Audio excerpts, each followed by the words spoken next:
Muchas gracias, pastor, y feliz sábado para todos. Hoy está haciendo frío, ¿verdad?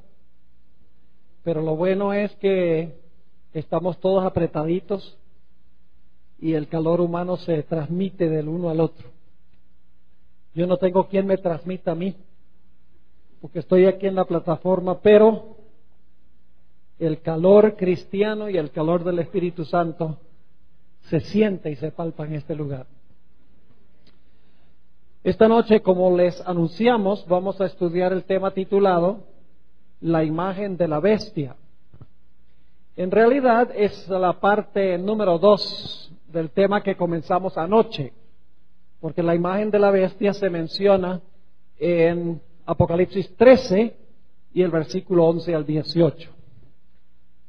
Pero antes de abrir la palabra del Señor, queremos hacer lo que siempre hacemos, y es pedir que el Espíritu Santo que inspiró la Biblia venga aquí a este lugar y nos explique las cosas que Él inspiró originalmente. Así que les invito a que junto conmigo inclinen sus rostros con reverencia y vamos a elevar una plegaria al Señor. Nuestro querido Padre, qué privilegio tan grande es el de llamarte Padre. Te damos gracias porque nos has permitido llegar al momento de comenzar las santas horas de tu sábado en tu casa de oración. No hay mejor lugar donde podamos estar que en tu casa. Gracias por ese privilegio.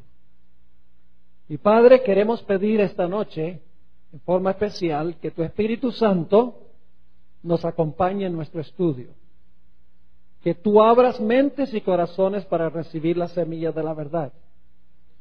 No solamente aquellos que se hayan reunido en este lugar, sino todos los que están viendo y escuchando a través del Internet.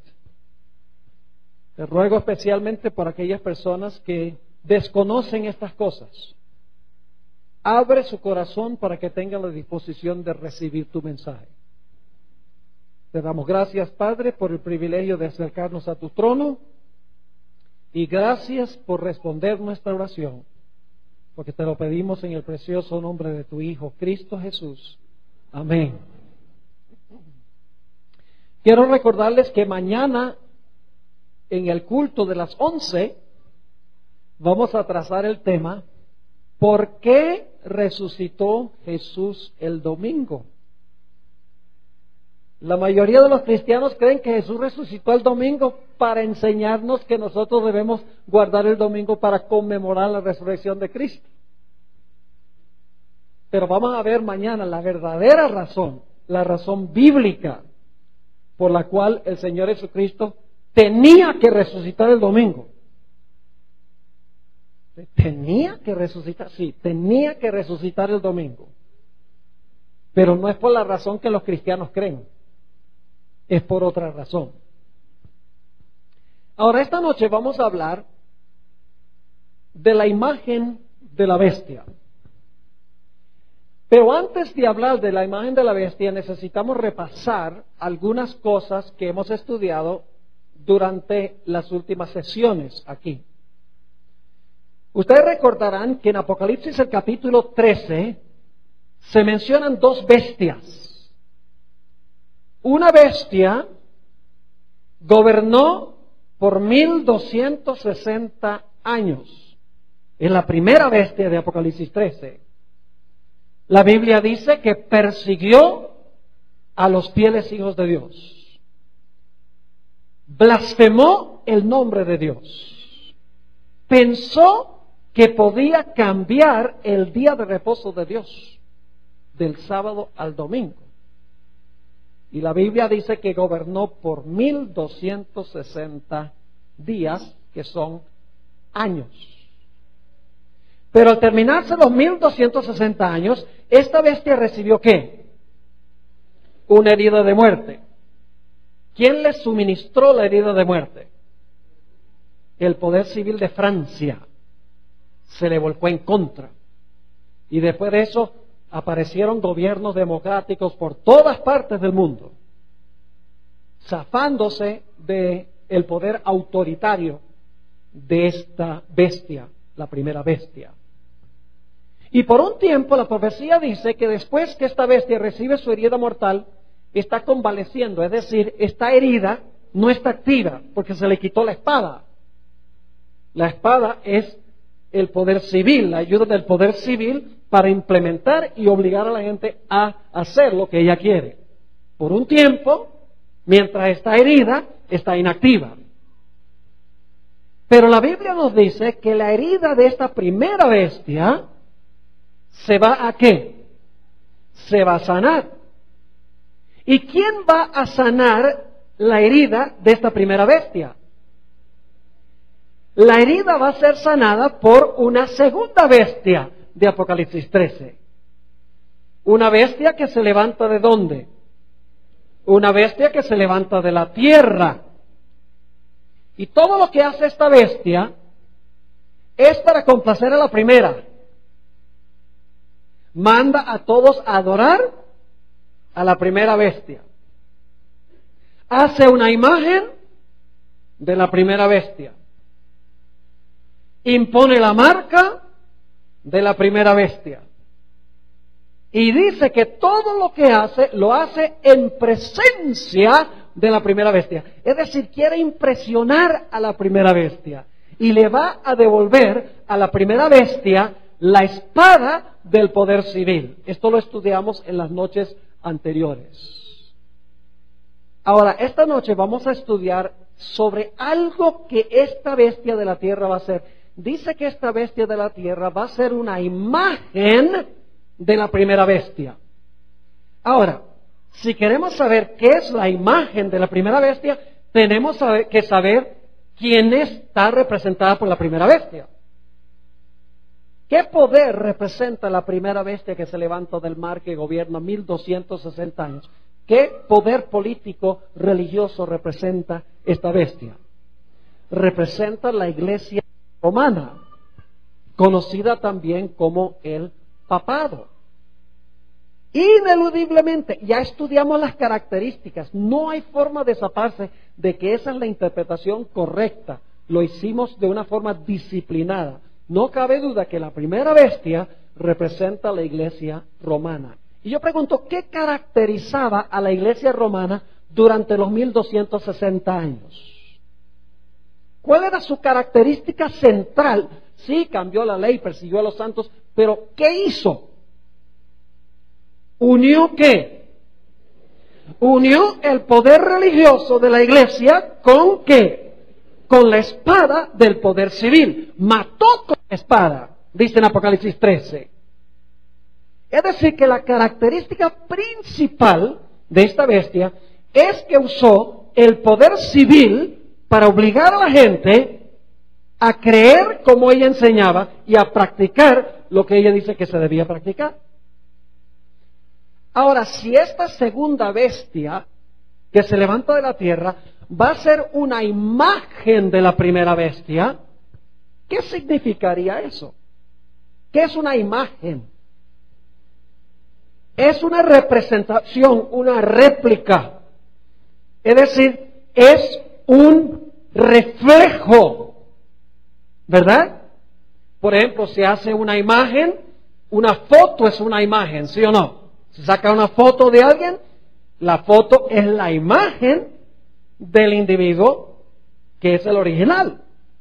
Ahora yo pregunto entonces, cuando esta segunda bestia hace la imagen de la primera bestia, la imagen se va a parecer mucho ¿a qué? Se va a aparecer mucho como lo que fue ¿qué? La primera bestia. Es decir, va a ser una reproducción de lo que hizo la primera bestia. Es decir, que esta segunda bestia va a hacer lo mismo que hacía la primera bestia durante los 1260 años. Va a unir el poder civil y el poder religioso para perseguir, porque es una imagen o un reflejo ¿de quién? De la primera bestia. ¿Me están entendiendo lo que estoy diciendo? Es decir, la imagen que hace esta segunda bestia Es una reproducción del sistema que existió durante los 1260 años del dominio de la primera bestia o el dominio del papado. Es decir, la bestia de la tierra que representa a los Estados Unidos va a unir la iglesia con el Estado, reflejando lo que hizo la primera bestia, y va a perseguir a todos los que no están de acuerdo como hacía la primera bestia, porque va a ser una imagen de la primera bestia. Ahora, ustedes notarán, y estudiamos esto anoche, que Apocalipsis 13:11 nos declara que esta bestia que se levantó de la tierra tenía 2 cuernos como de cordero. ¿Qué representan los 2 cuernos como de cordero? Representan el poder civil y el poder ¿qué? Religioso. ¿Juntos o separados? Separados uno del otro. ¿En una misma qué? En una misma nación. 2 reinos, el reino espiritual de la iglesia, el reino del poder civil, ambos existiendo en una misma nación. ¿Y esa nación cuál es? Esta nación es los Estados Unidos de América. Pero nos dice que esa bestia que tiene 2 cuernos como de cordero va a terminar hablando como un dragón. Ahora tenemos que detenernos un momento allí. Dice que va a hablar como un dragón. Ahora mi pregunta es esta: ¿qué representa el dragón? Si va a hablar como un dragón, tenemos que saber qué representa el dragón, para saber el nombre de quién está hablando esta bestia de la tierra. ¿Qué representa el dragón? Escuchen lo que voy a decir. El dragón, en su sentido primario, representa a Satanás. ¿De acuerdo? Claro que sí. En Apocalipsis 12 y el versículo 9 dice: fue lanzado fuera aquel gran dragón, la serpiente antigua, que se llama Diablo y Satanás. En primera instancia, el dragón representa a Satanás, pero escuchen bien. En segunda instancia, el dragón representa a Roma. Porque Roma es el imperio o la nación que Satanás emplea en el mundo visible. Déjenme ilustrar lo que quiero decir.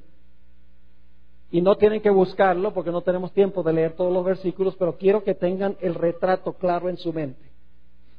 Apocalipsis 12, 1 al 5, habla de una mujer que está embarazada. Está a punto de tener un hijo. ¿Quién es ese hijo que va a tener esa mujer? Esa mujer, ese hijo que va a tener esa mujer representa ¿a quién? A Cristo.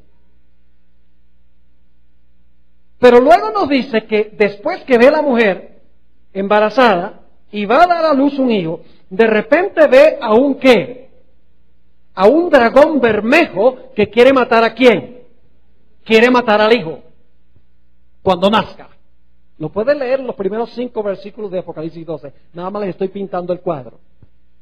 Ahora les pregunto, ¿quién procuró matar a Jesús?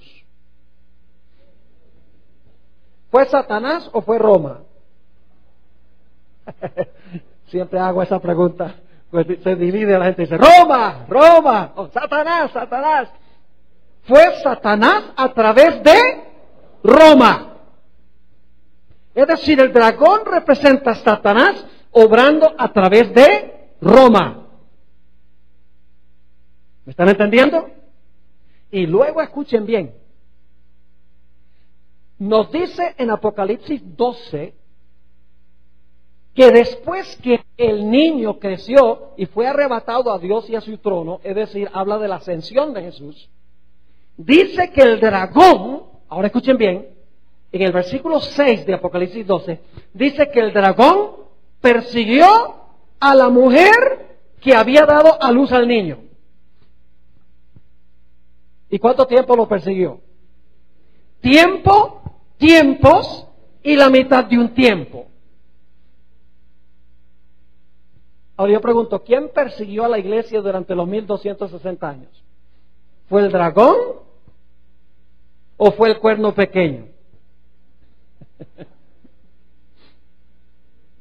Daniel 7 dice que fue el cuerno pequeño que persiguió por tiempos la mitad de un tiempo. Apocalipsis 12 dice que fue el dragón que persiguió por tiempos la mitad de un tiempo. Es decir, ¿quién está detrás del cuerno pequeño? Detrás del cuerno pequeño está Satanás.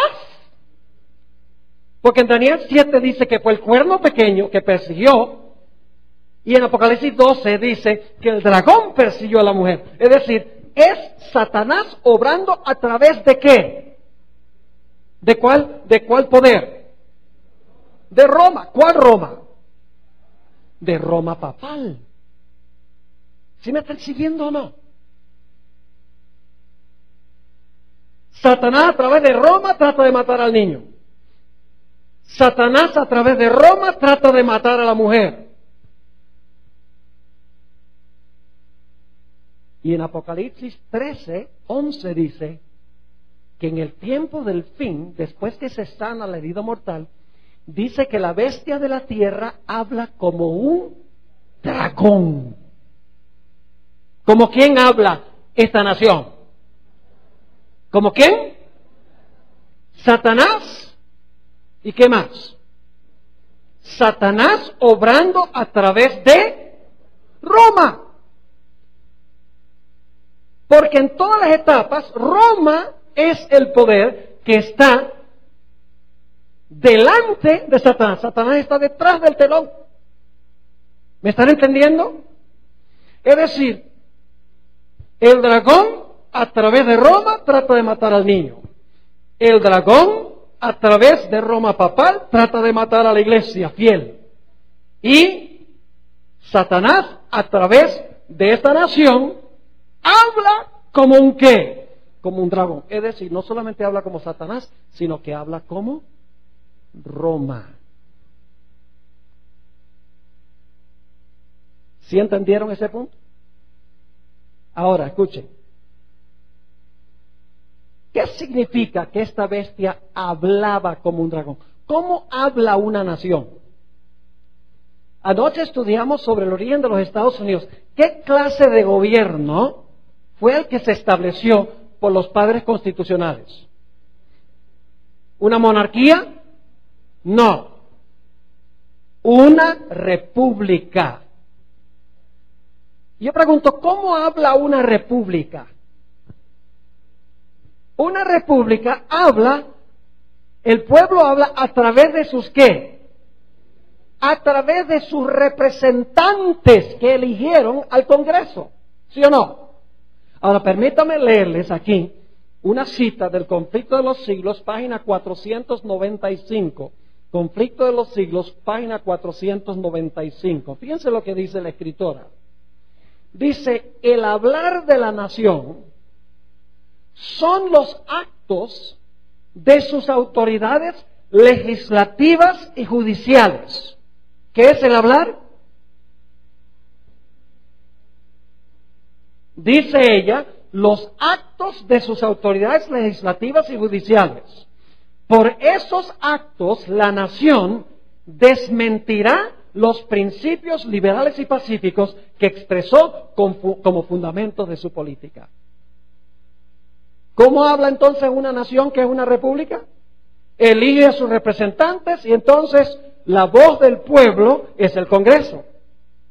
Es decir, el Congreso habla en nombre de el pueblo que los eligió.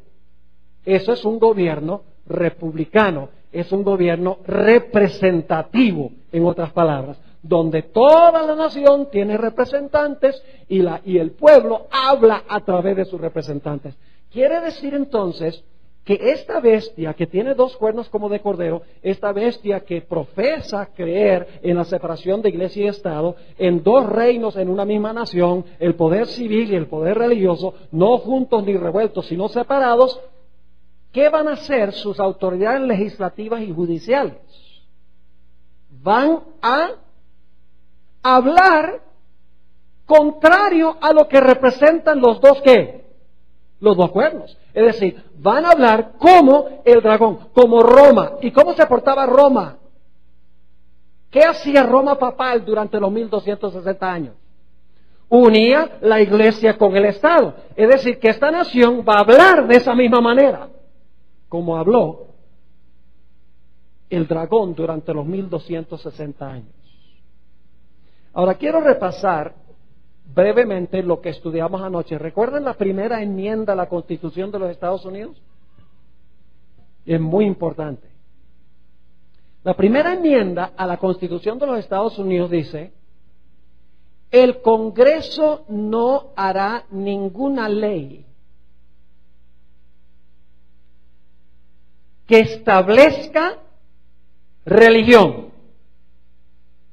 No dice que establezca una religión o que establezca una iglesia por encima de otras iglesias. Sencillamente se usa sin calificativo que el Congreso no puede redactar ninguna ley que imponga o que establezca alguna observancia religiosa. ¿Por qué razón? Porque el poder civil debe gobernar en asuntos ¿qué? Civiles.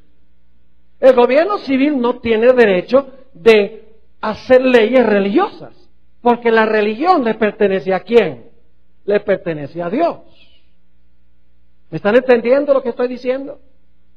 Es decir, que la primera enmienda prohíbe que el Congreso de los Estados Unidos haga leyes que establezcan alguna observancia religiosa.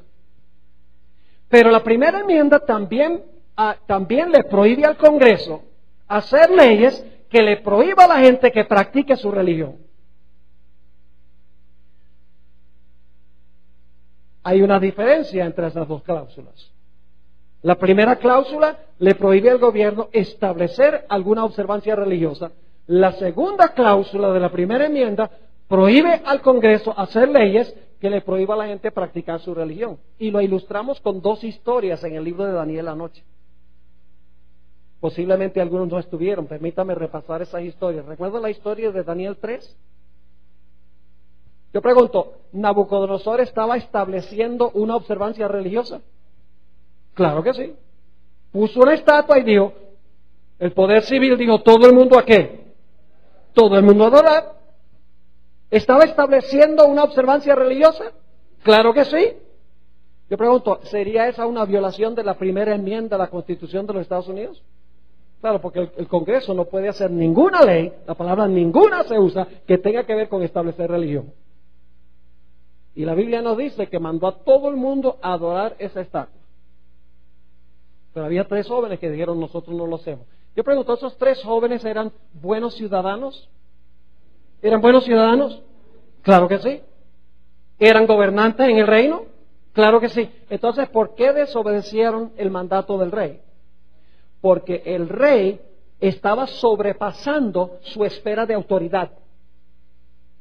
¿Saben cuándo nosotros podemos desobedecer al poder civil? Cuando el poder civil interfiere con nuestras convicciones religiosas.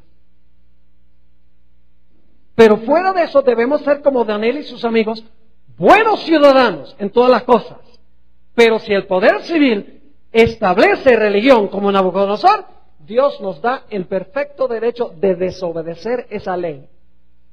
¿Me están entendiendo? Ahora, hay una segunda historia en Daniel, que es Daniel 6.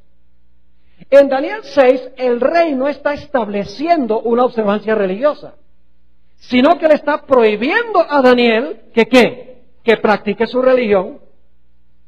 El rey no está diciendo, mira, todo el mundo tiene que orar de esta manera. No está estableciendo cómo orar, sino que está diciendo que por 30 días nadie puede orar a otro Dios. Está prohibiendo que Daniel practique su religión. ¿Ven la diferencia? Hay una diferencia entre estas dos historias.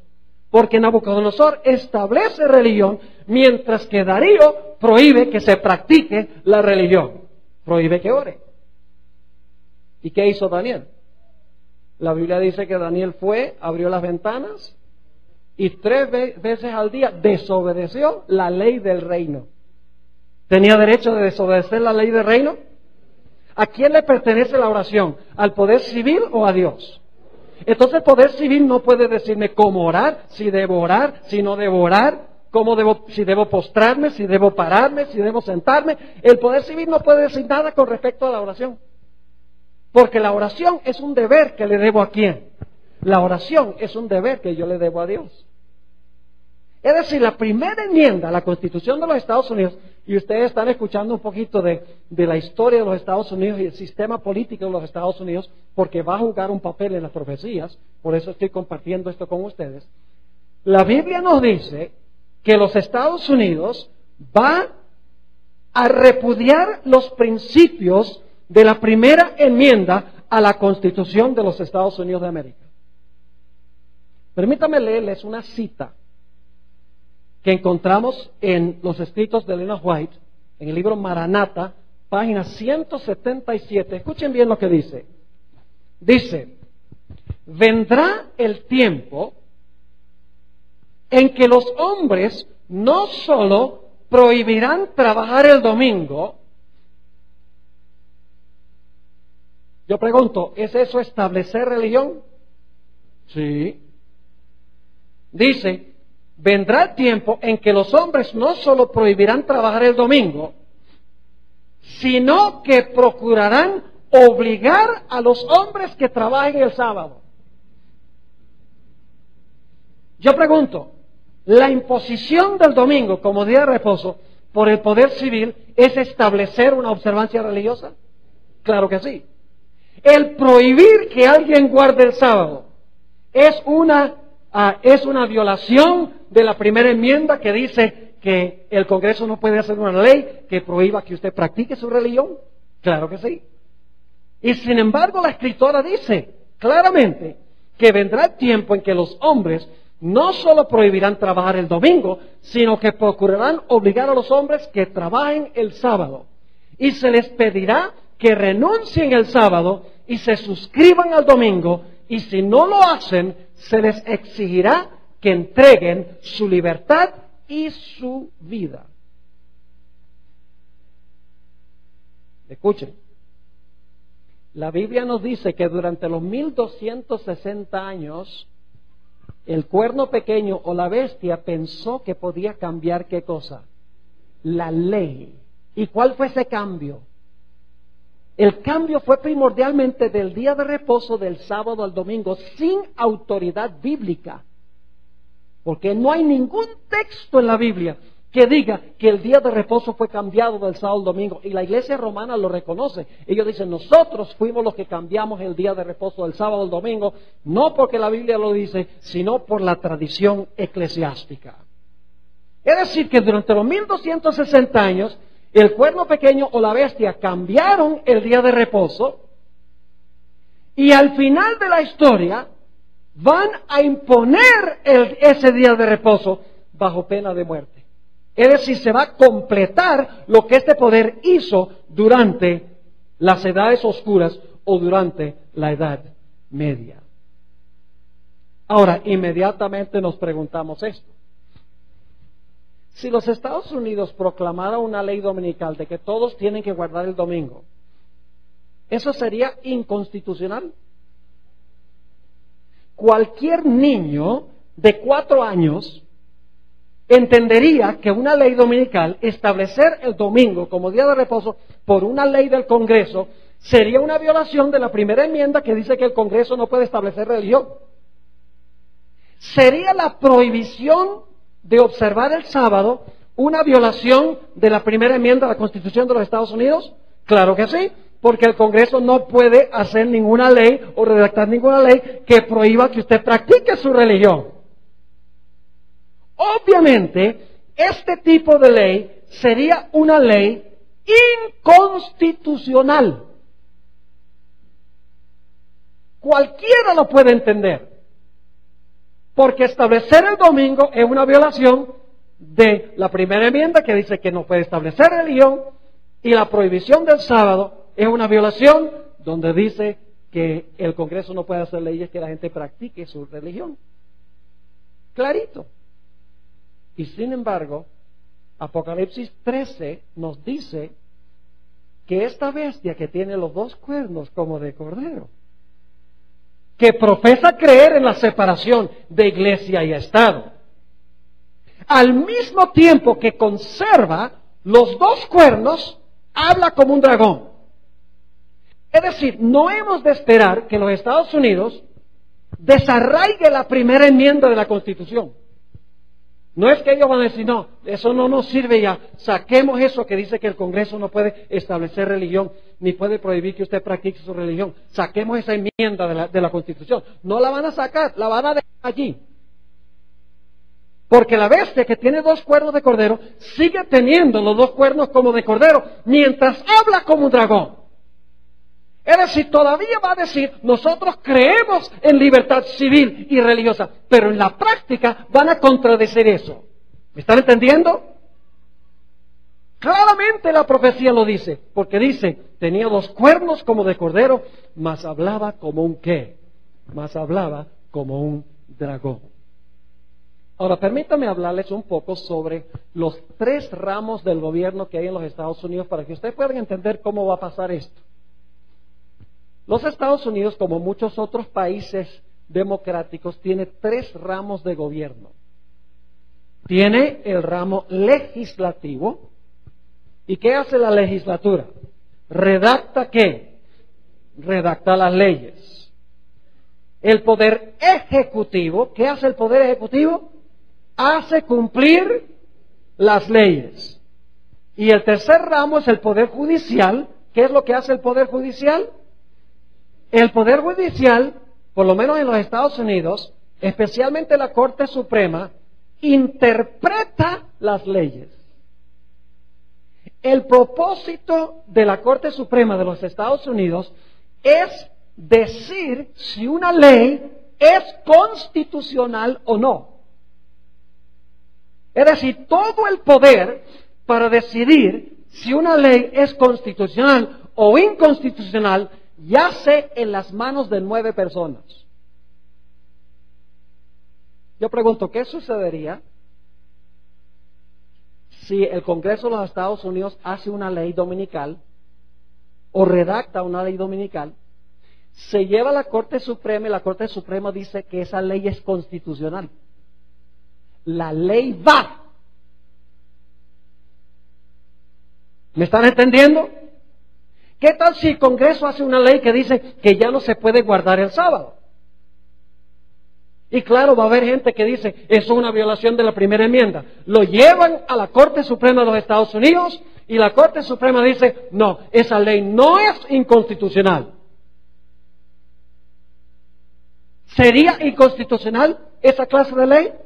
Todo el mundo lo sabría. Pero ¿qué tal si el Poder Judicial, si la Corte Suprema dice que es constitucional una ley dominical? La ley va. El ramo de gobierno más poderoso de los Estados Unidos es la Corte Suprema de Justicia de los Estados Unidos. Y si no lo creen, lo único que tenemos que recordar fue la elección del año 2000 en los Estados Unidos. Cuando George Bush y cuando Al Gore estaban corriendo para presidente, y resulta que todos los resultados de todos los estados entraron, se sabía quién había ganado, pero en el estado de la Florida, yo no sé si ustedes recuerdan esto, en el estado de la Florida había un debate sobre las tarjetas de votación, cómo las habían ponchado. Y por varias semanas estaban los dos lados, Al Gore y George Bush, estaban contratando abogados y estaban yendo a este tribunal, al otro tribunal para discutir el asunto, y estaban en todos los diferentes tribunales de los Estados Unidos. Finalmente llevaron el caso a la Corte Suprema y la Corte Suprema dijo, George Bush es el presidente, caso cerrado. George Bush fue elegido presidente por la Corte Suprema de los Estados Unidos. Ese es el poder que tiene la Corte Suprema de los Estados Unidos de América. Ahora escuchen lo que voy a decir. Esto es lo que es especialmente aterrador. El 25% de los habitantes de los Estados Unidos son católicos. pero 6 de los 9 jueces de la Corte Suprema son católicos. Es decir, el 66% de la Corte Suprema representa solamente el 25% de la población. Los medios de comunicación en los Estados Unidos de América, los canales de televisión, los canales de radio, están completamente bajo el dominio de la Iglesia Católica. Barack Obama, quien fue elegido presidente de los Estados Unidos, recién elegido presidente, la Universidad de Notre Dame, que es una de las universidades más prestigiosas de los Estados Unidos, lo invitó para dar el discurso de graduación. Y hubo protestas porque Barack Obama está a favor de permitir que se hagan abortos y la Iglesia Católica está en contra de eso. Sin embargo, lo invitaron para que diera el discurso. Barack Obama eligió la sexta persona católica a la Corte Suprema, Sonia Sotomayor, que es una mujer puertorriqueña. Ahora escuchen, los jueces que no son católicos, que son solamente 3 de los 9, están viejitos. Varios están convaleciendo, están al punto de morir. ¿Podrían ustedes imaginarse una Corte Suprema con 7, 8 o 9 católicos? Ahora, no me entiendan mal. El pastor está diciendo que los católicos son malos. No. Lo que estoy diciendo es que esto representa un peligro grandísimo cuando nosotros tomamos en cuenta la historia y la filosofía de la Iglesia romana, de usar el poder civil para implementar sus enseñanzas y sus prácticas. Permítame leerles una cita de Elena White. Esto está en una fuente que se llama Review and Herald, es una revista. Escuchen lo que ella dice. Los cristianos no se dan cuenta que cuando un gobierno protestante sacrifica los principios que la han hecho una nación libre e independiente y por medio de medidas legislativas introducen a la Constitución principios que propaguen las falsedades y los engaños papales, escuchen ahora lo que dice, están sumiendo al país en los horrores romanos de las edades oscuras. Y algunos dicen, pastor, ese panorama es alarmista. Porque estos jueces católicos en la Corte Suprema, ellos son patriotas. Sí, pero en la Iglesia Católica su primera alianza se la deben a la Iglesia, no al poder civil.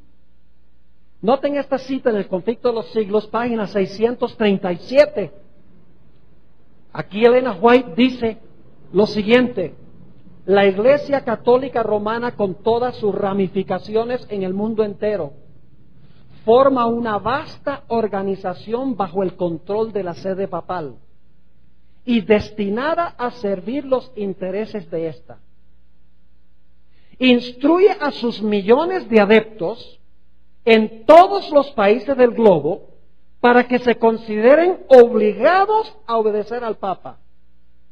Sea cual fuere la nacionalidad o el gobierno de estos, deben considerar la autoridad de la Iglesia como por encima de todas las demás. Aunque juren fidelidad al Estado, siempre quedará en el fondo el voto de obediencia a Roma, que los absuelve de toda promesa contraria a los intereses de ella. Un teólogo católico dijo esto: en la minoría somos un cordero, en la igualdad somos como una serpiente y en la mayoría somos como un león. Eso debe indicarnos algo. Y la gente dice, pero pastor, la Iglesia romana, mire, no pareciera que tuviera esos planes de implementar un sistema como en la Edad Media de persecución contra aquellos que no están de acuerdo con la Iglesia. Conflicto de los Siglos 628 nos dice: forma parte de la política romana asumir el carácter que le permita realizar mejor sus fines. Ahora escuchen esto. Pero bajo la apariencia variable del camaleón, oculta el veneno invariable de la serpiente. Escuchen lo que voy a decir. La iglesia romana es en realidad un estado con fachada religiosa. La fachada religiosa es la que le pone al público. Pero detrás del telón maniobra políticamente con los gobiernos del mundo para recuperar el poder que perdió. Y las profecías dicen que va a recuperar su poder. Y todo el mundo se va a maravillar en pos de la bestia. Y aunque no lo crean, va a pasar. No porque lo digo yo, sino porque lo dice la Sagrada Escritura. Permítame leerles otra cita. Dicho sea de paso, cuando Elena G. de White escribió estas cosas, todo el mundo estaba diciendo que el papado estaba muerto. ¿Saben por qué? Porque en 1870, en lo que yo voy a leer fue escrito en 1888, pero en 1870 se le dio una segunda herida mortal al papado. Víctor Emanuel III, el emperador de Italia, confiscó todos los estados papales. Yo no sé si ustedes saben lo que eran los estados papales. Italia se componía de un montón de mini países que se llamaban los estados papales. Y Víctor Emanuel III confiscó todos esos estados papales y unió a Italia.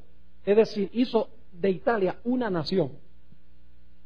Y en protesta, los papas, 3 papas, Pío IX, Pío X y Pío XI, se encerraron en el Vaticano por 59 años en protesta porque le habían quitado los estados papales. Y todo el mundo decía, mire, ningún país en Europa quiere nada con el papado, nadie está ayudando al papado, su poder está liquidado. Pero en el contexto en que todos estaban diciendo que la herida mortal era permanente y que no iba a recuperarse de su herida mortal, Elena White escribió cosas como las que voy a leer ahora, contrario a la corriente de su época, porque estaba siguiendo lo que dice la Biblia. Dice, cuando la tierra que el Señor levantó para darle refugio a su pueblo, para que pudieran adorarle conforme a los dictados de sus propias conciencias, la tierra sobre la cual Dios ha colocado por largos años el escudo de la omnipotencia, la tierra que Dios ha favorecido, haciéndola depositaria de la religión pura de Cristo. Cuando dicha tierra, está hablando de los Estados Unidos, cuando dicha tierra, por medio de sus legisladores, la voz del pueblo, por medio de los legisladores, repudie los principios del protestantismo. ¿Y saben cuáles son los principios del protestantismo? Libertad civil y libertad religiosa. Separación entre iglesia y Estado. Sigue diciendo. Cuando repudie los principios del protestantismo y apoye la apostasía romana que procuró alterar la ley de Dios, entonces se revelará la obra final del hombre de pecado. Los protestantes le brindarán toda su influencia y apoyo al papado. Los Estados Unidos es un país primordialmente protestante, ¿sí o no? Fue fundado por protestantes. Tiene una historia muy diferente que la historia de Latinoamérica. Latinoamérica fue colonizado por los españoles. Los Estados Unidos fue establecido por protestantes. Y no venían a saquear, sino que venían a establecerse en un lugar donde pudieran tener libertad de conciencia. Los españoles vinieron a saquear. Por eso cuando se celebraron los 500 años de la venida de Colón a América, en 1992, había países como la República Dominicana que protestaron la celebración de eso. Porque dijeron, ¿qué tenemos para celebrar? ¿Se llevaron todo el oro a España? Y mataron montones de los indígenas, obligándolos a hacerse cristianos. Fue muy diferente la historia de los Estados Unidos. Fue una nación establecida por protestantes que en su constitucionalidad dijeron va a haber una separación de iglesia y Estado. Anoche estudiamos eso, que era radicalmente diferente que Europa en la Edad Media. porque seguía los principios del protestantismo. Sigue diciendo ella. Los protestantes le brindarán toda su influencia y apoyo al papado. Por un acto nacional. ¿Qué es un acto nacional? Es cuando el Congreso hace ¿qué cosa? Redacta una ley. Por un acto nacional. Impondrán la observancia del falso sábado, y ahora escuchen la terminología, y le darán vida y vigor. Si hay que darle vida y vigor es porque ¿qué? Porque ahora no tiene vida y vigor. ¿Porque tiene qué? ¿Qué tiene ahora? Una herida mortal. Por un acto nacional, impondrán la observancia del falso sábado y le darán vida y vigor a la fe corrupta de Roma. Y así revivirán. Usted no puede revivir lo que no estuvo muerto. Dice, revivirán su tiranía y su opresión de la conciencia. Entonces será tiempo para que Dios obre con gran poder para vindicar su verdad. En los Estados Unidos de América se va a hacer una imagen de lo que existió durante los 1260 años. Se va a unir la iglesia con el Estado para imponer el día de reposo que el papado cambió. Bajo pena de no poder comprar ni vender y últimamente bajo pena de muerte. Y algunos dicen, pastor, eso nunca va a pasar. Acuérdense de mí cuando esté pasando. Porque va a pasar. Porque eso es lo que dicen las profecías bíblicas. Permítame leerles 2 o 3 citas más de esta escritora que fue en contra de la corriente de su época. En el Conflicto de los Siglos, página 496. Conflicto de los Siglos, página 496. Dice ella, para que los Estados Unidos formen una imagen de la bestia, para que los Estados Unidos formen una imagen de la bestia, escuchen bien, el poder religioso debe dominar de tal manera el gobierno civil que la autoridad del Estado sea empleada también por la Iglesia para cumplir sus propios fines. Para hacer una imagen, ¿qué tiene que pasar? Lo que tiene que pasar es que la Iglesia tiene que tomar dominio ¿sobre qué? Sobre el poder civil. Yo pregunto, ¿es eso lo que pasó con Jesús? ¿Sí? ¿La iglesia apóstata se unió con el poder civil para acabar con Jesús? Claro que sí. ¿Eso es lo que pasó durante la Edad Media? ¿La iglesia usó el poder de la espada para perseguir a los que no estaban de acuerdo con ella? ¿Sí o no? Ahora, si se va a hacer una imagen de eso, significa que en los Estados Unidos va a pasar lo mismo, porque es un reflejo de eso. Fíjense qué más dice en la página 638. Dice, Roma se ha propuesto a restablecer su poder. ¿Qué significa restablecer? Usted no puede restablecer lo que ya no estaba establecido una vez. Dice ella, Roma se ha propuesto a restablecer su poder y a recuperar la supremacía que perdió. Y luego dice esto, establezcase en los Estados Unidos el principio de que la iglesia puede emplear o controlar el poder del Estado, que las leyes civiles puedan hacer obligatorias las observancias religiosas. En una palabra, que la autoridad de la iglesia con la del Estado debe dominar las conciencias y el triunfo de Roma queda asegurado en la gran república de la América del Norte. En otra cita, y hay varias en el libro El Conflicto de los Siglos, en la página 498 dice, cuando las iglesias principales de los Estados Unidos, uniéndose en puntos comunes de doctrina, influyan sobre el Estado para que impongan los decretos e instituciones de ellas, entonces la América del Norte protestante habrá formado una imagen de la jerarquía romana y la inflicción de penas civiles contra los disidentes vendrá de por sí sola. ¿Cuántos países del mundo van a seguir el ejemplo de los Estados Unidos? Bueno, usted sabe que dice en Apocalipsis, y todo Colombia se maravilló en pos de la bestia. Colombia también. ¿Qué dice la Biblia? ¿Toda la qué? Toda la tierra se maravilló en pos de la bestia.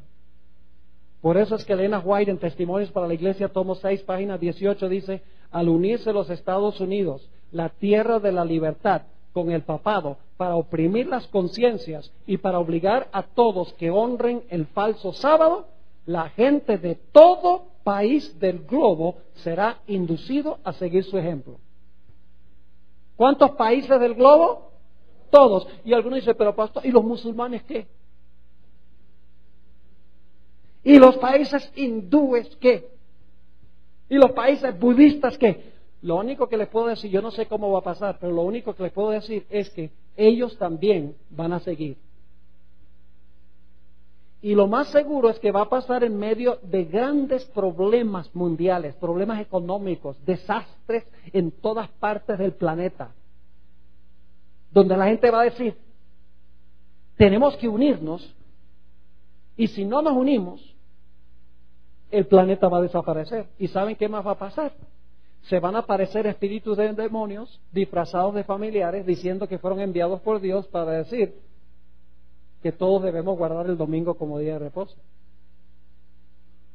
Créanme que cuando pase eso, los incrédulos van a creer bien rápido. El diablo tiene cosas preparadas que nosotros no podemos ni siquiera imaginarnos para engañar a la gente. La Biblia dice que los engaños serán tan grandes que engañará, si fuere posible, aún a quienes, aún a los mismos escogidos. Saben que en años recientes en los Estados Unidos, las iglesias protestantes han hecho un esfuerzo grande por unirse con el poder papal. Le menciono, por ejemplo, 2 documentos. Un documento se llama Evangélicos y Católicos Juntos o Unidos. Básicamente ese documento está firmado por grandes líderes católicos y grandes líderes protestantes de diferentes iglesias, donde ellos dicen que ya no se debe hacer proselitismo, no se debe pelear sobre las cosas que no tienen en común, sino todos deben unirse en base a las doctrinas que tienen en común y deben participar juntos en la evangelización del mundo. Pero la pregunta clave es, ¿cuál evangelio? El evangelio bíblico no es el evangelio de la Iglesia romana. Además de eso, los luteranos. Lutero fue el que se separó de Roma en 1517. Firmaron un documento que se llama Declaración Conjunta sobre la Justificación por la Fe. Esa fue la doctrina que dividió a los protestantes de la Iglesia romana. Y básicamente el documento que fue firmado por católicos y por luteranos dice que la pelea entre Lutero y la Iglesia romana era una pelea sobre asuntos semánticos, pero que básicamente la Iglesia romana y la Iglesia luterana están de acuerdo en el tema de la justificación por la fe. Impresionante. Elena White dice en el conflicto de los siglos 622, los protestantes se han entremetido con el papado y lo han patrocinado. Han hecho, ahora escuchen bien, han hecho transigencias y concesiones que sorprenden a los mismos papistas y les resultan incomprensibles.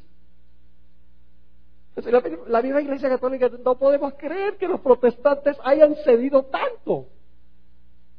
Sigue diciendo, los hombres cierran sus ojos ante el verdadero carácter del romanismo, ante los peligros que hay que temer de su supremacía. Hay necesidad de despertar al pueblo para hacerle rechazar los avances de este enemigo peligrosísimo de la libertad civil y religiosa. Y ustedes los colombianos no tienen ninguna excusa, especialmente los viejitos que vivieron durante el tiempo de la violencia, porque ustedes lo palparon aquí, en carne y sangre. En ciertas regiones de Colombia era peor. Por ejemplo, en Santander, el área de Bucaramanga, esa área por allá, la persecución contra los protestantes fue terrible. Murieron miles de personas, apoyados por la Iglesia romana. Y estamos hablando del siglo XX, no estamos hablando de la Edad Media. Ya se demuestra de lo que es capaz esta iglesia. Ahora, déjeme explicar de nuevo. ¿Estoy hablando yo de todas las personas que están dentro de este sistema?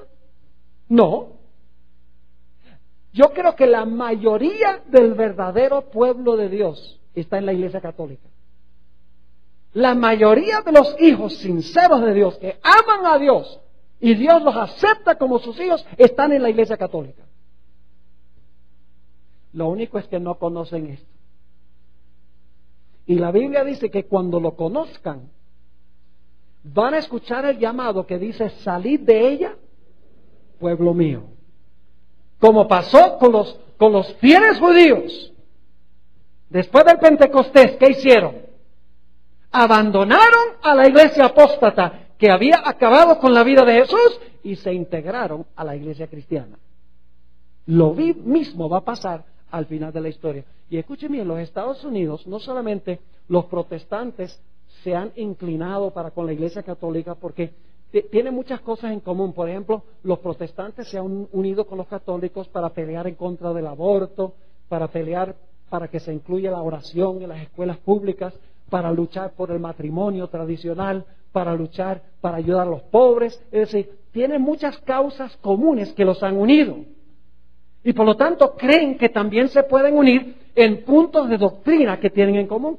Pero en los Estados Unidos también hay un ecumenismo político, no solamente religioso entre protestantes y católicos, sino un ecuménico del sistema político de los Estados Unidos con el papado. Permítanme darles algunos ejemplos.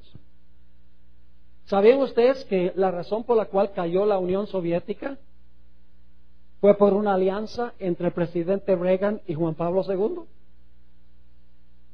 Lean el libro Las llaves de esta sangre. Otro libro se llama Su Santidad, escrito por dos autores católicos.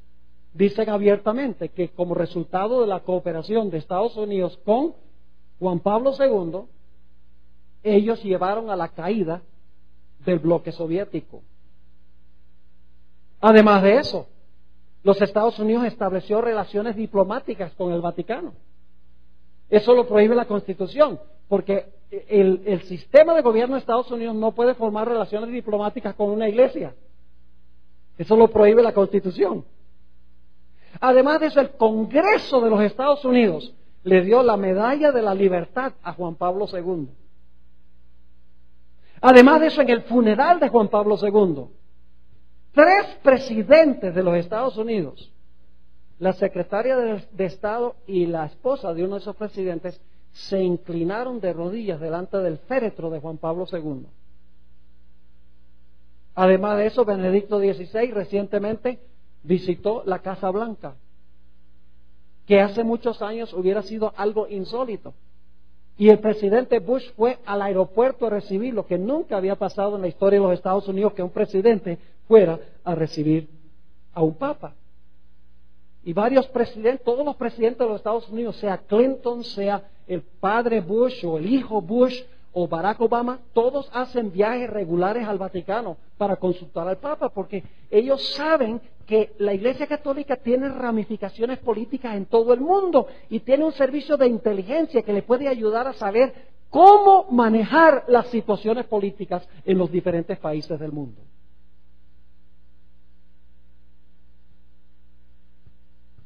Poncio Pilato nos enseña una gran lección. ¿Recuerdan ustedes por qué Poncio Pilato entregó a la muerte a un hombre inocente? Por 2 razones. Número 1, porque tenía temor de ¿qué? De perder su puesto político. Y número 2, porque los líderes religiosos lo exigieron, hicieron un escándalo. Escuchen lo que dice Elena White sobre lo que va a pasar en los últimos días. Testimonios para la Iglesia, tomo 4, página 451, dice, a fin de asegurarse la popularidad y el apoyo, es decir, votos, los legisladores cederán a la exigencia por una ley dominical. ¿Por qué van a ceder los legisladores? Por asegurarse la popularidad y el apoyo. ¿Eso fue lo que hizo Poncio Pilato? Exactamente lo mismo. Dice también ella, en la Review and Herald, diciembre 24, 1889, los ministros de las varias denominaciones están actuando por subterfugio, es decir, por debajo de cuerdas, trazando planes de gran importancia para el pueblo de Dios. Y el objetivo de esta maniobra secreta es ganar el apoyo popular para la imposición del domingo como día sagrado. Si los ministros, escuchen bien, si los ministros pueden convencer al pueblo que favorezcan una ley dominical, ¿quiénes son los que quieren la ley dominical? ¿Quiénes eran los que querían la muerte de Cristo? Y no estoy diciendo que todos los pastores de todas las iglesias son apóstatas. Tal vez la mayoría de los pastores tampoco conocen lo que estamos estudiando aquí. ¿Saben por qué razón? El diablo es de verdad un diablo. No hay iglesia en el mundo que interprete las profecías como lo hemos hecho aquí durante esta semana. ¿Sabe cómo interpreta la Iglesia Católica esta profecía del anticristo, de la abominación asoladora, del hombre pecado? Ellos dicen, esas profecías se cumplieron por allá en el Antiguo Testamento con un personaje que se llamaba Antíoco Epífanes. Por lo tanto, no tiene nada que ver con nosotros. Y los protestantes dicen, no, ese asunto, ese anticristo es un personaje malvado que se va a levantar después del rapto de la iglesia. Todavía no ha aparecido. Y mientras tanto, los sistemas que cumplen la profecía están en Roma y en Estados Unidos y nadie lo ve porque están mirando a donde no es. ¿Me están entendiendo? Es muy importante tener clara la interpretación profética. Mire, la Biblia lo hace sencillo. Babilonia, Medo-Persia, Grecia, Roma, Roma dividida, cuerno pequeño, 1260 años, herida mortal. La bestia se levanta de la tierra, la herida mortal es sanada, viene la persecución final. Podemos saber exactamente dónde estamos en el curso de la historia cada momento. Ese es el sistema que Dios dio para interpretar las profecías, para que sepamos cuáles son los poderes que van a ejercer el poder al final de la historia y cómo podemos nosotros protegernos de su poder. Nuevamente dice ella, si los ministros pueden convencer al pueblo que favorezcan una ley dominical, entonces están decididos a unir su influencia para obtener una enmienda religiosa a la Constitución para obligar a la nación a guardar el domingo. En Marcos 15:11 dice, mas los principales sacerdotes incitaron a la multitud para que le soltase más bien a Barrabás y crucificase a Cristo. Elena White dice en El deseo de todas las gentes que si no se hubieran interpuesto los líderes religiosos de la época, el mundo hubiera visto un reavivamiento como jamás había visto en su historia. Pero dice que cuando Jesús enseñaba al pueblo, el pueblo respetaba a sus sacerdotes, respetaba a sus líderes espirituales. Decían, ¿por qué razón es que Jesús no se puede llevar bien con esta gente? Y como resultado estaban confundidos. No pudo haber un reavivamiento entre el pueblo, porque estaban entre la espada y la pared. Le voy a leer ahora qué es lo que va a suceder. Y ustedes dicen, esto no puede suceder, pastor. Créame que va a suceder. Y más pronto de lo que nosotros pensamos. Conflicto de los siglos, página 649. Escuchen esto. Y no pierdan mañana en la mañana. Tiene que venir mañana en la mañana al culto de las 11. Porque el tema de mañana en la mañana, yo les voy a hablar del sábado, mañana en la mañana. Y les voy a hablar de por qué Jesús resucitó el domingo. Porque la mayoría de los cristianos sencillamente dicen, bueno, el domingo es el día de reposo porque Cristo resucitó. Pero la resurrección de Cristo no santificó nunca el domingo. Hay otro motivo por el cual Jesús tenía que resucitar el domingo. Y yo le voy a decir mañana por qué. Ahora, fíjense lo que dice ella. Los que honran el sábado de la Biblia serán denunciados como enemigos de la ley y el orden. Imagínense ustedes, los adventistas del séptimo día hemos enseñado que Dios espera que guardemos la ley. Y enseñamos que la ley de Dios todavía está vigente. Imagínense, dice aquí que van a ser denunciados como enemigos de la ley y el orden. Como quebrantadores de las restricciones morales de la sociedad. Y por lo tanto causantes de anarquía y corrupción que atraen sobre la tierra los altos juicios de Dios. Las calamidades le van a echar el muerto. ¿A quiénes? A los que observan el sábado. Igual que en los días de Elías, cuando no llovió por 3 años, Acab decía, ¿eres tú el que está fastidiando a Israel? Siempre es el profeta, siempre son los fieles los que llevan, los que cargan con platos rotos. Sigue diciendo, sus escrúpulos de conciencia serán presentados como obstinación, terquedad y rebeldía contra la autoridad. Y de verdad será rebeldía contra el gobierno civil. Y usted dice, ¿no debemos obedecer al gobierno civil? Sí, siempre y cuando el gobierno civil gobierne en asuntos civiles. Pero cuando el gobierno se toma poderes que no le dio Dios, que no le pertenecen, entonces tenemos derecho a desobedecer. Sigue diciendo, serán acusados de deslealtad hacia el gobierno. Los ministros que niegan la obligación de observar la ley divina predicarán desde el púlpito que hay que obedecer a las autoridades civiles porque fueron instituidas por Dios. Y seguro van a citar Romanos 13, donde dice que el poder civil es servidor de Dios. Pero no es servidor de Dios para imponer un día de reposo. Sigue diciendo, en las asambleas legislativas y en los tribunales se calumniará y condenará a los que guardan los mandamientos. Se falsearán sus palabras y se atribuirán a sus móviles las peores intenciones. Ahora quiero relatarles 2 historias para concluir nuestro estudio esta noche. ¿Les ha quedado claro lo que estamos estudiando? ¿Saben lo que es la imagen? ¿Qué es la imagen? A ver. ¿Una réplica de qué? Es una imagen de la bestia. Entonces tenemos que saber quién es la bestia y cuál fue el rasgo característico de la bestia. ¿Cuál fue el rasgo característico de la bestia? La iglesia usó el poder civil para perseguir a los que no estaban de acuerdo con la iglesia. Entonces, ¿qué es la imagen? Es cuando la bestia de la tierra una en la iglesia y el Estado para perseguir a los que no están de acuerdo con la iglesia. Es un reflejo, es una imagen. Quiero relatarles 2 historias para terminar. La primera se encuentra en Apocalipsis 17. Apocalipsis 17, en realidad, no tengo tiempo de trazar todo este capítulo porque es complejo. En realidad necesitaríamos como 3 o 4 horas para cubrir bien Apocalipsis 17. Pero quiero a grandes rasgos mostrarles el significado de Apocalipsis del capítulo 17. Ahí se habla de una gran ramera. ¿Qué representa la gran ramera? ¿Qué representa, a ver? La iglesia romana. ¿Y por qué es una ramera? Porque fornica ¿con quiénes? Une la iglesia con el Estado. Por eso es que es apóstata.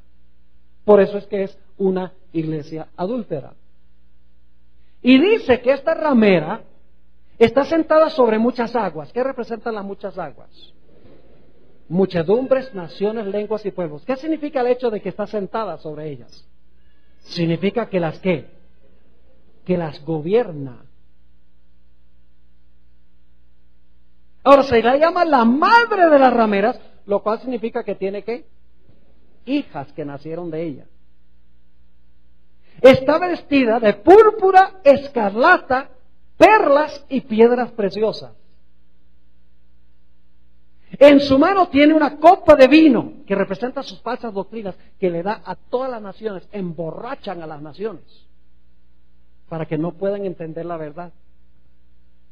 Y si ustedes leen Apocalipsis 17, ustedes van a encontrar que por un tiempo, y dicho sea de paso, los comerciantes de la tierra, según el capítulo siguiente, también apoyan a la ramera.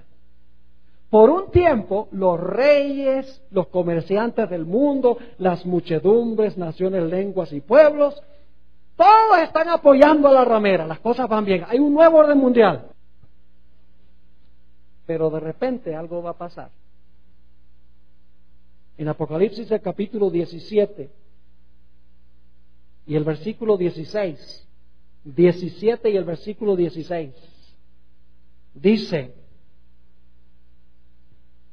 que los reyes harán ¿qué cosa? Aborrecerán a la ramera. Eso fue lo que hizo Francia una vez. ¿Le quitó la espada a Francia? ¿Le dio la herida mortal? Sí. ¿Va a recibir otra herida mortal al final de su dominio?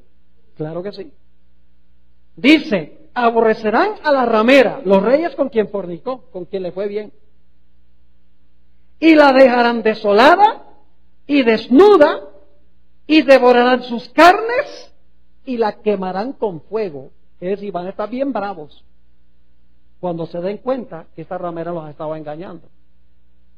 Pero para ese tiempo ya será demasiado tarde. Por eso es importante estudiar estas profecías ahora.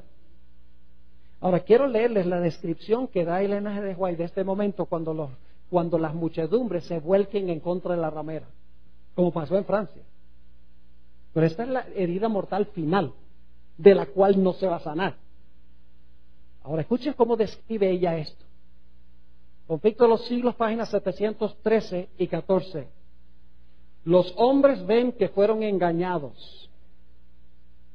Cuando Dios muestra su ley en el cielo, como dice en el Salmo 50, los cielos declararán tu justicia. Los hombres ven que fueron engañados. Se acusan unos a otros de haberse arrastrado mutuamente a la destrucción, pero todos concuerdan para abrumar a los ministros con la más amarga condenación. ¿A quiénes van a aborrecer los habitantes de la tierra? Escuchen bien, es una cosa seria ser un ministro. Yo podría pararme aquí, podría contarles historias y ponerlos a reír. Pero Dios me llamó no para ser un comediante, sino para ser un predicador. Un predicador de la palabra. Hoy en día mucho de lo que pasa en la iglesia es entretenimiento. Y Dios no quiere que sea así. Escuchen lo que sigue diciendo. Los pastores infieles profetizaron cosas lisonjeras. Indujeron a sus oyentes a menospreciar la ley de Dios. No estamos bajo la ley, sino que estamos ¿qué? Bajo la gracia. Y mira, no tienes que dejar de adulterar, nada más ven y confiésate. Trivializa el pecado. Dice, indujeron a sus oyentes a menospreciar la ley de Dios y a perseguir a los que querían santificarla. Ahora, en su desesperación, estos maestros confiesan ante el mundo su obra de engaño. A eso va a llegar. Y ahora escuche, las multitudes se llenan de furor. ¿Contra quién estaba furiosa las muchedumbres antes de esto? Contra el pueblo de Dios. Ahora, ¿contra quién están bravos? Contra los ministros. Dice, las multitudes se llenan de furor. Estamos perdidos, exclaman, y vosotros sois causa de nuestra perdición. Y se vuelven contra los falsos pastores. Precisamente aquellos que más los admiraban en otros tiempos pronunciarán contra ellos las más terribles maldiciones. Por eso, mire, cuando yo predico, yo le digo, hay gente que se pone brava conmigo. Y yo lo siento mucho, de que hay gente que se pone brava conmigo. Debe ponerse brava con la palabra del Señor. Porque eso es lo que yo predico. Pero, ¿sabe lo que me consuela? y es el hecho de que yo no me hice pastor para ganar un concurso de popularidad. Yo llegué a ser pastor y le prometí a Dios que iba a predicar la verdad. Porque la verdad os libertará. Sigue diciendo, precisamente aquellos que más los admiraban en otros tiempos, pronunciarán contra ellos las más terribles maldiciones. Las manos mismas que los coronaron con laureles se levantarán para aniquilarlos. Las espadas que debían servir para destruir al pueblo de Dios se emplean ahora para matar a sus enemigos. Por todas partes hay luchas y derramamiento de sangre. Lo mismo que pasó en la Revolución Francesa cuando funcionaba la guillotina y chorreaba la sangre por las calles de París. La última historia que quiero compartir con ustedes es la historia que encontramos en el libro de Esther. Interesante esta historia. Había un hombre malévolo llamado Amán, y él había logrado convencer al rey de que el rey diera un decreto de que todo el mundo tenía que inclinarse y rendirle pleitesía. Pero había un individuo que dijo, no, yo no voy a rendirle pleitesía porque yo soy obediente a la ley de Dios, no me voy a inclinar ni voy a adorar a Amán. Aunque el rey dijo que todo el mundo lo haga, no lo voy a hacer. ¿Tenía razón Mardoqueo en hacer eso? Claro, porque el rey no tenía ningún derecho de mandar que la gente adorara a Amán. Y dice la Biblia que un día Amán salió del palacio del rey y vio a Mardoqueo, todo el mundo se inclinó y vio a Mardoqueo parado. Y dice que se llenó de furia. Y por lo tanto preparó una trama. Decidió ir ante el rey y decirle al rey que los judíos representaban un peligro para el reino y que debía dar un decreto para aniquilarlos. Vamos a leer Esther 3, 8 y 9 para que ustedes puedan ver los argumentos que usó Amán. Esther 3 y el versículo 8 y el versículo 9. Y dijo Amán al rey Asuero, escuchen bien, hay un pueblo esparcido y distribuido entre los pueblos en todas las provincias de tu reino. Ahora escuchen bien. ¿Y sus qué? Sus leyes son diferentes de las de todo pueblo. ¿Cuál es el punto de contención? La ley de Dios. Sus leyes son diferentes de las de todo pueblo y no guardan las leyes del qué? Del rey. ¿Y a cuál rey se refería? Inclinarse y adorarlo a él por decreto del rey. Y dice, y al rey nada le beneficia el dejarlos vivir, porque cuando no se obedecen las leyes del reino hay anarquía. Así que él dice, si tú dejas que esta gente viva, se va a desmoronar tu reino. ¿Recuerdan la cita que leí hace un rato del conflicto de los siglos? ¿Cómo se va a acusar al pueblo de Dios? Sigue diciendo, si place al rey, decrete que sean destruidos, y yo pesaré 10,000 talentos de plata a los que manejan la hacienda para que sean traídos a los tesoros del rey. Y la Biblia dice que Amán con el anillo del rey estampó la firma sobre el decreto y dijo, ahora este pueblo, que es un dolor de cabeza, va a ser extirpado de la existencia. Claro que Amán no contaba con la astucia de Dios. Y no voy a contarles toda la historia, cómo Dios intervino a través de Esther para revocar tal vez no revocar el decreto, pero para que el pueblo se pudiera defender cuando llegara ese día. Ahora, ¿sabes lo que es interesante? El rey pensaba que Amán era su amigo y por eso dio esta ley religiosa en contra de los que no querían adorar. Pero cuando el rey se despertó y se dio cuenta que este personaje lo estaba engañando, ¿qué sucedió? Ahora la ira del rey no era contra el pueblo de Dios, sino que la ira del rey estaba en contra ¿de quién? De Amán. Y en vez de morir el pueblo de Dios, murió Amán. Fíjense cómo este patrón se repite vez tras vez tras vez. ¿Quiénes terminaron siendo comida de gatos? ¿A quiénes se los comieron los leones? Los que planearon la trama y trataron de usar al rey para hacer esta ley religiosa. Ellos terminaron siendo comida.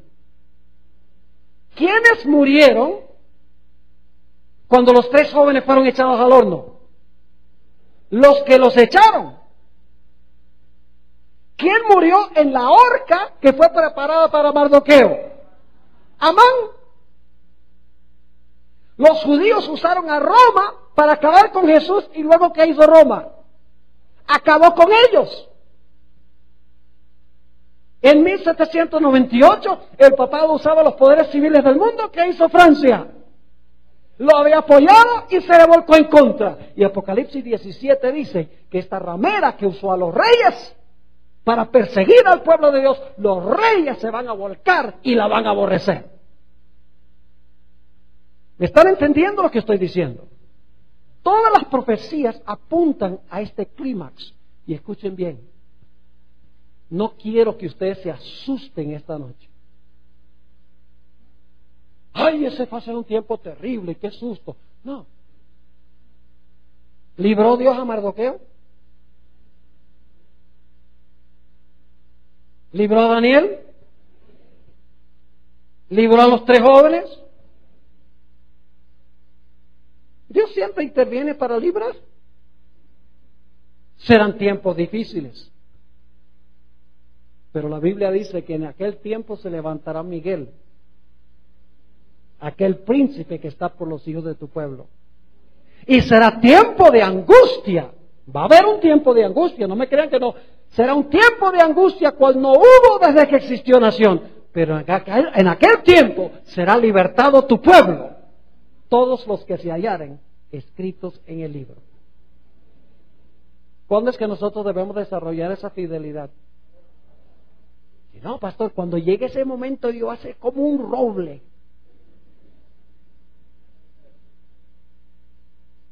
¿Sabe lo que realmente me sorprende? Algunos adventistas dicen, cuando venga ese momento y tenga que entregarlo todo por Cristo, lo voy a hacer, pero no devuelven el 10% ahora. ¿Qué le hace pensar que usted no devuelve el 10% ahora y después lo va a estar dispuesto a entregarlo todo? Ahora es que nos preparamos un carácter que pueda mantenerse firme en ese tiempo. Debemos estar estudiando nuestras Biblias, debemos estar orando, debemos estar contándole a otros estas cosas, porque yo quiero ver a esa gente en todas las iglesias salvas en el reino de Jesús. Lo que yo estoy compartiendo esta noche no es por odio, ni por ira, ni porque no quiero a la gente que pertenece a todas las iglesias. Si yo no quisiera a la gente de la iglesia, no estaría predicando esto. Dejaría que se queden ahí. Porque algunos dicen, no, pastor, es que este no es un mensaje de amor. ¿Ustedes creen que cuando Dios dice que si alguno adora a la bestia y su imagen y recibe su marca en su frente, en su mano, él mismo beberá la ira de Dios y será atormentado con fuego y azufre por los siglos de los siglos? ¿Es un mensaje de amor? Lo dice Dios. ¿Sabe por qué Dios nos da esa advertencia? Porque Él no quiere que terminemos ahí. Las advertencias fuertes de Dios también son por amor. Quiere sacudirnos y decir, mira, prepárate, porque lo que viene es candela. Prepárate. ¿Dónde estamos nosotros? ¿Dónde estamos en nuestra vida espiritual? ¿Cuánto estamos leyendo la Biblia? ¿Cuánto estamos estudiando la Biblia, escudriñando la Escritura? No estoy hablando de la matutina. La matutina es buena, pero es una merienda. Es como comerse un buñuelo. Lo que necesitamos es plato fuerte.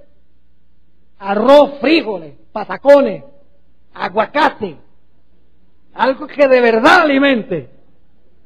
Necesitamos meternos en las Sagradas Escrituras. Pesado. Y debemos ser gente de oración. No estoy hablando de la oración que hacemos en la mesa. Padre, bendice esta comida. Amén. Estoy hablando de una oración donde luchamos con Dios. Por horas, si es necesario. Y debemos estar testificando a otros y debemos ser fieles en la iglesia. Debemos ser fieles en nuestra asistencia a la iglesia. No debemos abandonar la congregación como algunos tienen por costumbre. ¿Me están escuchando lo que están viendo por internet?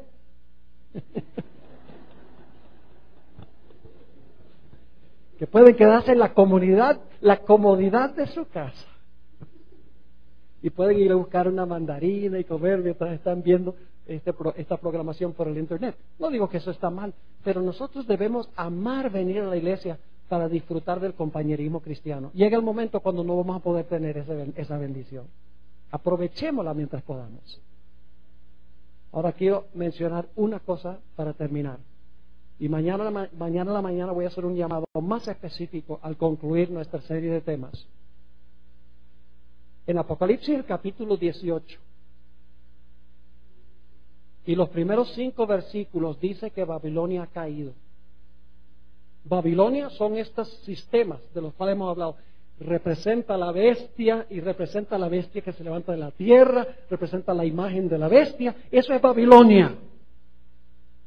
Y el Señor Jesucristo en Apocalipsis, el capítulo 18, dice: Babilonia ha caído.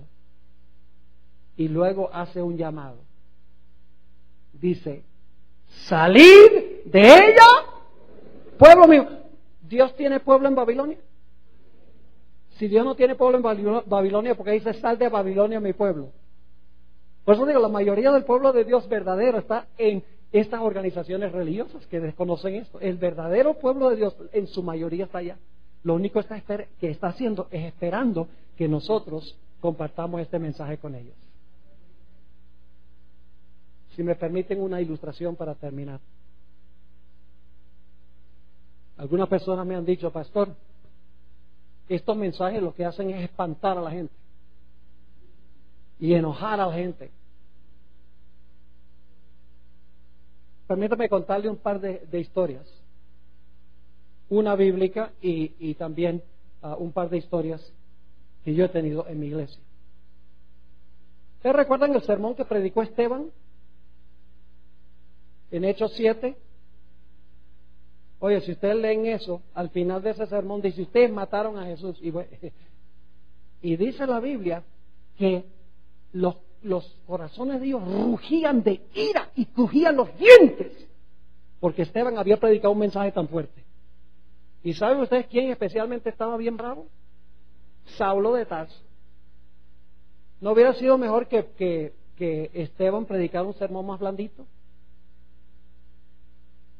Yo pregunto, ¿valió la pena que hubiera predicado Esteban ese sermón? ¿Valió la pena? Claro que sí. Porque ¿saben por qué? Porque después que él predicó el sermón, estaban los judíos furiosos con él, y especialmente Saulo de Tarso estaba furioso con Esteban. Pero el Espíritu de Profecía dice que Saulo de Tarso sabía que Esteban sabía que tenían razón. Y para callar su conciencia se fue por allá a perseguir a la iglesia de Damasco. Y el Señor le dijo: nada de eso, para el suelo vas tú. Y se oyó una voz que decía al cielo: Saulo, Saulo, ¿por qué me persigues? Y Saulo dice: bueno, ¿quién eres tú? Para que yo sepa a quién estoy persiguiendo. Yo soy Jesús de Nazaret. ¿A quién tú estás persiguiendo? El que persigue al pueblo de Dios persigue a Jesús. Y Saulo de Tarso llegó a ser el gran apóstol Pablo.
como resultado del sermón de Esteban, que lo enojó al comienzo, pero que luego aceptó.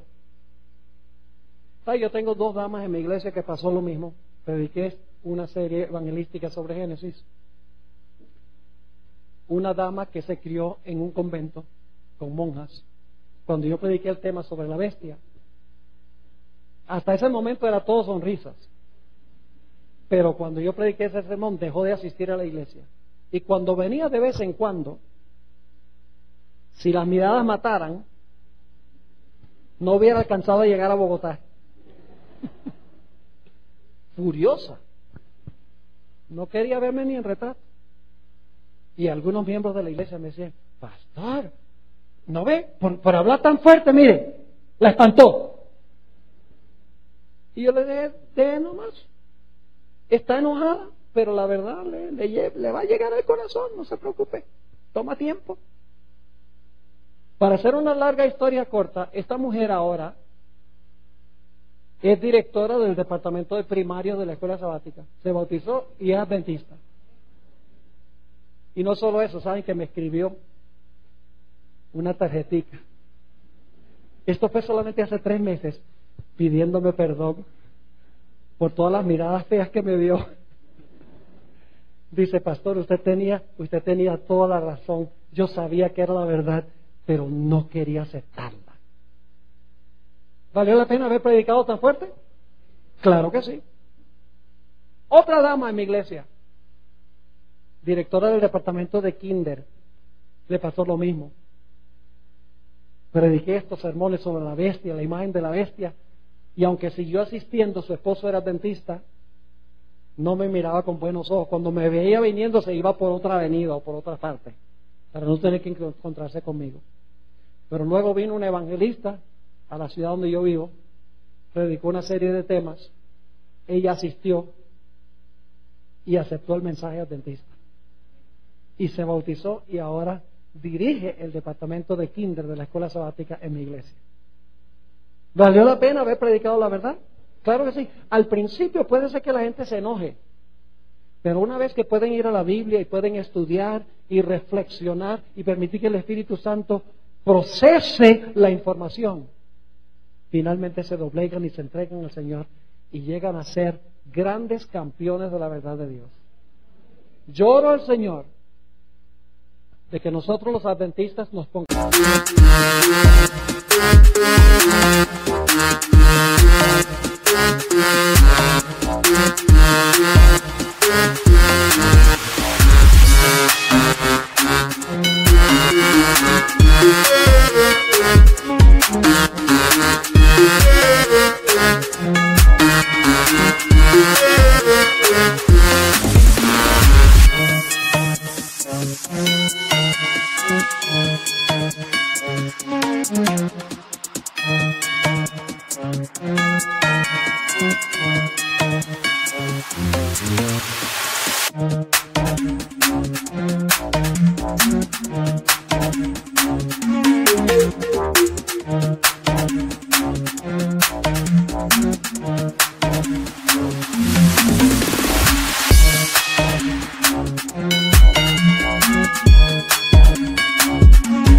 Serios con el Señor. Pongamos nuestra vida espiritual en orden. Y aquellos que no son adventistas, que han estado escuchando las cosas pasmantes de las cuales hemos hablado, que posiblemente no las han escuchado nunca en su vida, que Dios, a través de su Espíritu Santo, les dé la valentía de aceptar el llamado del Señor de salir de Babilonia para integrarse al pueblo de Dios. Eso he estado orando durante esta semana. Y mañana en la mañana vamos a hacer un llamado un poco más específico. Por favor, no falten mañana en la mañana, porque lo que vamos a hablar es de suprema importancia. Oremos. Padre, hemos estudiado esta noche cosas solemnes, sorprendentes, pero es la verdad como se encuentra en tu santo libro. Padre, en primer lugar quiero pedirte por los miembros adventistas que se encuentran reunidos aquí, que están también viendo a través del internet. Te ruego, Señor, que tú nos despiertes de nuestro letargo laudicense, que nos calientes, que podamos amar tu santo libro, que podamos amar hablar contigo en oración, que sintamos ese celo por compartir tu mensaje con un mundo que perece. También te pido por aquellas personas, visitas que nos han acompañado durante muchas noches, posiblemente algunos han venido por primera vez. Te ruego, Señor, que tu Espíritu Santo lleve la verdad y la siembre en sus corazones, para que ellos puedan salir de Babilonia y puedan integrarse a tu pueblo. Te damos gracias, Padre, por haber estado con nosotros esta noche. Pedimos tu compañía al regresar a nuestros hogares. Por favor, escucha nuestra oración, porque te lo pedimos en el nombre de Jesús. Amén.